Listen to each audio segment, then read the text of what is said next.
మొదటిసారి జిమ్కి వెళ్తున్నారా? ఈ జాగ్రత్తలు తీసుకోండి. మొట్టమొదటిసారిగా వ్యాయామశాలలోకి అంటే జిమ్లోకి అడుగుపెట్టేటప్పుడు మనలోని ప్రతి ఒక్కరికి చాలా ఆతృతకు లోనవుతాం. శారీరక దారుఢ్యం పొందడానికి శిక్షణలో చేరేటప్పుడు వ్యాయామశాలలకు అంటే జిమ్కి వెళ్తున్నామనే ఆలోచనతోనే మనం దిగులకు లోనవుతూ ఉంటాం. ఎందుకంటే అక్కడ ఏ విధంగా ప్రవర్తించాలనే విషయంపై ఏ ఒక్కరూ ఖచ్చితమైన అవగాహన కలిగి ఉండరు.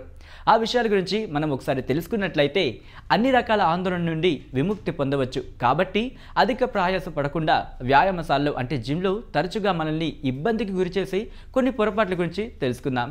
బిగుదైన దుస్తులు ధరించడం. తరచుగా మనం ధరించిన దుస్తులు అనగా లోతు మెడ గల టీషర్ట్ లేదా బిగుదైన ప్యాంట్స్ వంటివి మనకు ఇబ్బందికర అనుభూతిని కలిగించేలా ఉంటాయి. క్రిందకి వంగుతుండగా ప్యాంట్ చిరిగిపోయినా భయంకర శబ్దాన్ని ఇతరులకు వినిపించాలని మనం ఎవరూ కోరుకోం. మనం అతి జాగ్రత్తతో ఎన్ని పనులు చేసినప్పటికీ సరైన దుస్తులు ధరించినట్లయితే అవి అన్నీ వ్యర్థమే కదా. కావున బిగుదైన దుస్తులను ఎప్పుడూ ధరించకూడదు.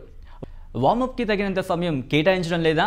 అతి ముఖ్యంగా వార్మప్ చేయకుండా వ్యాయామం ప్రారంభించినట్లయితే తక్కువ సమయంలోనే గుండె వేగం పెరిగి శ్వాస తీసుకోవడంలో ఇబ్బంది ఎదుర్కోవాల్సి వస్తుంది. శక్తిని కోల్పోయి అలాగే అనాయాసంగా వ్యాయామ సాధనను పూర్తి చేసుకోవాల్సి వస్తుంది. వార్మప్ వ్యాయామాలను సక్రమంగా చేయనట్లయితే ఎముకలు మరియు కండరాలు దెబ్బతినే ప్రమాదం ఉంది. ఇది మీరు మరింత క్లిష్టమైన వ్యాయామాల సాధనను ప్రారంభించడానికి ముందు చేయవలసిన మొదటి అంకం. పరికరాలను ఉపయోగించే విధానంను ఊహించడం. మీరు ఇప్పుడే ఒక పూర్తి కొత్త ప్రపంచంలోకి అడుగుపెడుతున్నారు కాబట్టి మీరు యంత్రాలు లేదా వ్యాయామాలను ఎలా ఉపయోగించాలనే విషయాలపై స్పష్టమైన అవగాహన కలిగి ఉండరు. మీరు లింగ సమస్యలు లేదా వయసులో వ్యత్యాసం వంటి కారణాల చేత ఎవరి నుండైనా సహాయం కోరడానికి తిరస్కరించినట్లయితే అప్పుడు అసలు సమస్య మొదలవుతుంది.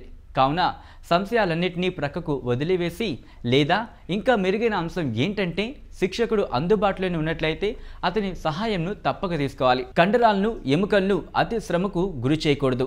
ఇది అతి తక్కువ సమయంలో అతి ఎక్కువగా చేయడం వంటిది. మీరు ఇప్పుడే అడుగుడుతున్న వ్యాయామ ప్రారంభకులని తప్పక గుర్తుంచుకోవాలి. మరియు మీ కండరాలను మరియు ఎముకలను అతిగా శ్రమకు గురి చేయడం వలన ఎలాంటి ప్రయోజనాలు పొందలేం. కార్డియో వ్యాయామాలను ఎక్కువగా చేయడం వలన బరువుని ఎక్కువగా తగ్గించుకోలేని స్థితి ఏర్పడుతుంది. ప్రతి ప్రారంభకుడు పూర్తి శరీర వ్యాయామాలలో ఈ వ్యాయామాన్ని వదిలిపెట్టకుండా సాధన చేస్తూ మొదలుపెట్టాలి. మరియు పెద్ద కండర సమూహాల కోసం గరిష్టంగా 5 సెట్లను ఉపయోగించాలి. విశ్రాంతి సమయం ఎప్పుడూ 90 సెకండ్ల మించి ఉండకూడదు. పరిమాణం కంటే నాణ్యతను ఎక్కువగా నమ్మాలి. ఏది ఏమైనప్పటికీ ప్రతి ఆట నాణ్యతను కలిగి ఉండాలి. సరైన పాదరక్షలు ధరించకపోవడం. ఒక సరైన శరీరరూపం పొందుటకు వ్యాయామం చేస్తున్నప్పుడు మనం ధరించిన పాదరక్షలు ఒక ప్రధాన పాత్రను పోషిస్తాయి. మార్కెట్లో రన్నింగ్ బూట్లు, లిఫ్టింగ్ బూట్లు, కన్వర్స్ బూట్లు వంటివి అనేక రకాలు పాదరక్షలు అందుబాటులో ఉన్నాయి. మీకు ఏ రకమైన పాదరక్షలు ఉత్తమమైనవో శిక్షకుడిని సంప్రదించి తెలుసుకోండి మరియు అలాంటి వాటిని తీసుకోండి. సరైన పాదరక్షలు ధరించినట్లయితే అవి మీ పాదాలకు హాని లేదా గాయాలను కలిగించకుండా రక్షిస్తాయి. బ్యాంగ్. ఒకసారి మీరు అన్ని వ్యాయామాలు మరియు పరికరాలు మరియు వాటి నిర్వహణ గురించి తెలుసుకున్నట్లయితే ఖచ్చితంగా మీ బరువుని కోరుకున్నంతగా తగ్గించుకోవచ్చు.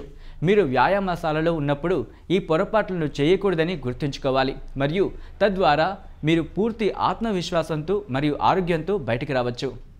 ఈ వీడియో కనుక మీకు నచ్చినట్లయితే లైక్ చేయండి, కమెంట్ చేయండి, షేర్ చేయండి. మరిన్ని అప్డేట్స్ కోసం సబ్స్క్రైబ్ చేయండి. Keep watching MSR TV. Like and subscribe Eagle Health and Beauty.